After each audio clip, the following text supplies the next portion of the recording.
Vous pensez peut-être que ce genre d'histoire ne peut survenir qu'au bout du monde, dans des pays où les journalistes sont traqués, où l'État contrôle l'information, où une simple question peut vous coûter votre liberté.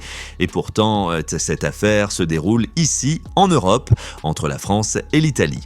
Elle implique un journaliste indépendant, un documentaire, et la première dame de France, Brigitte Macron.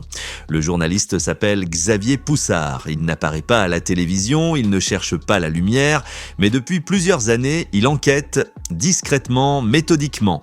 Il publie dans Faits et Documents, un journal confidentiel mais redouté dans certains cercles. Son style, sobre, documenté, sans effets inutiles. Et c'est justement cette rigueur qui va le projeter au cœur d'une tempête politico-médiatique. Dans un documentaire intitulé « Devenant Brigitte », il soulève plusieurs interrogations sur la biographie officielle de Brigitte Macron.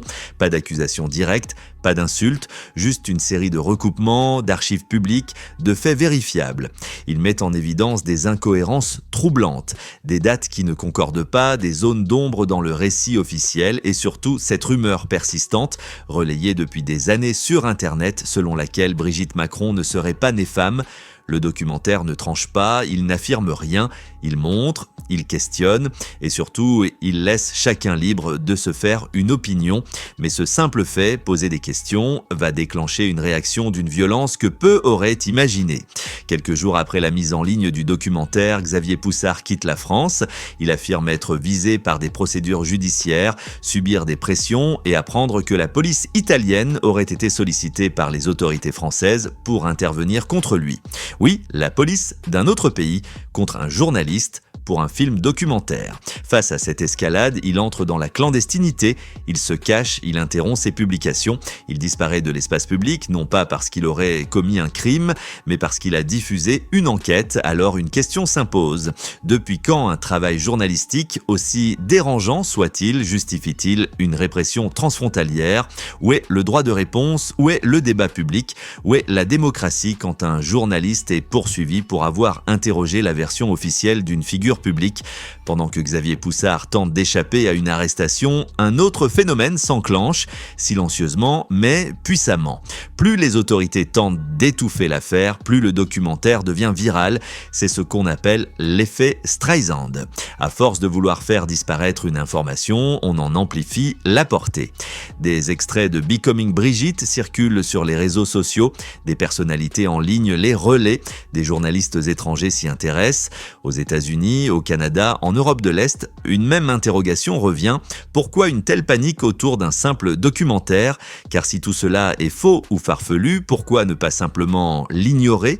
Pourquoi enclencher des procédures internationales? Pourquoi mobiliser la police étrangère? Cette réaction disproportionnée en dit plus long que le contenu du film lui-même. Elle soulève une autre question bien plus dérangeante. Qu'essaie-t-on de cacher? Et pendant ce temps, en France, les grands médias se taisent.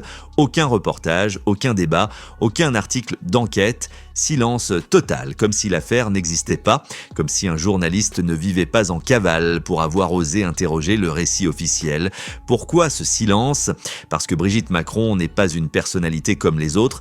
Dans certains milieux, elle est devenue intouchable.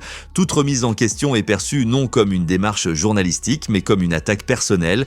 Dans ce climat, poser une question devient déjà une transgression. Mais cette affaire dépasse le cas de Brigitte Macron. Elle illustre une dérive plus large, celle d'un monde où l'enquête dérange, où la parole libre devient suspecte, où les journalistes deviennent des cibles.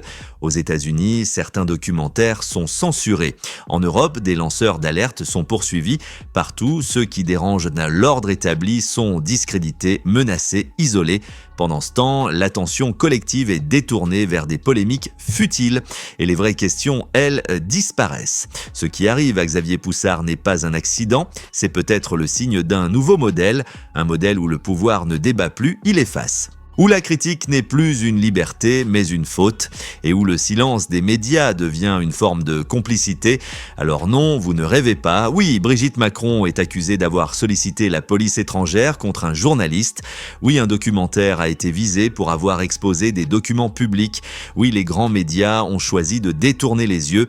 Et oui, il est encore temps de poser la seule question qui compte. Si aujourd'hui c'est Xavier, demain ce sera qui ?